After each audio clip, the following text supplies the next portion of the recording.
வலியற்ற varicose vein சிகிச்சை எளிய 30 நிமிட செயல்முறை 7207948735.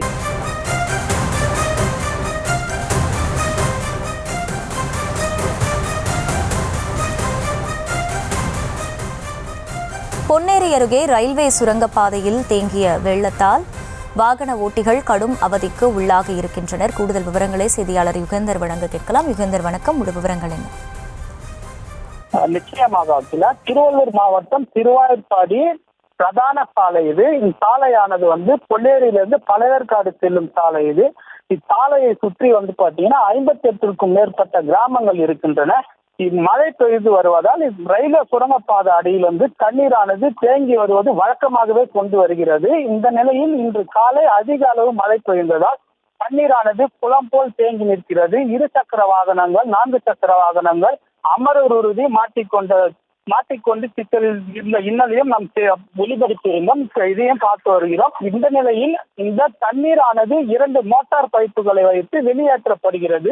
நகராட்சியும் நெடுஞ்சாலைத்துறை இருவரும் சேர்ந்து தண்ணீரினை வெளியெடுக்கின்றனர். இதற்கிடையில் கடந்த 8 நாட்களுக்கு முன்பாக இத்தண்ணீரானது வெளியெடுக்கும் கால்வாயானது உடைப்பானது ஏற்பட்டிருக்கிறது. இந்த உடைப்பிலிருந்து தண்ணீர் வெளியே போக முடியாமல் திருப்பி எடுக்கும் தண்ணீர் அதே நிலையில் தான் சேர்கிறது.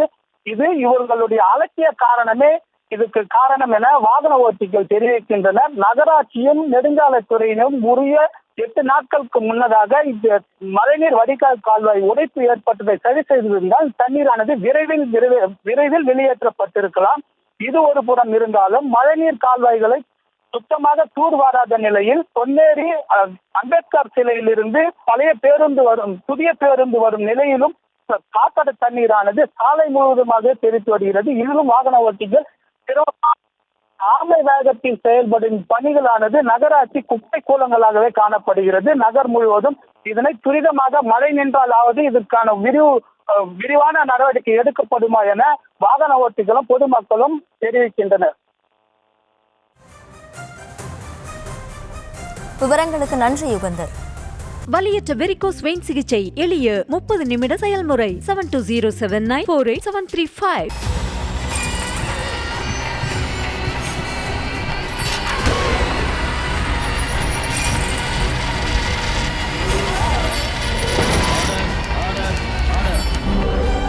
நிகழ்தகவு குற்றங்களின் மறுபரிமாணம் நாள்தோறும் இரவு 10 மணிக்கு இணைந்திருங்கள் நமது நியூஸ் தமிழ் தொலைக்காட்சியோடு.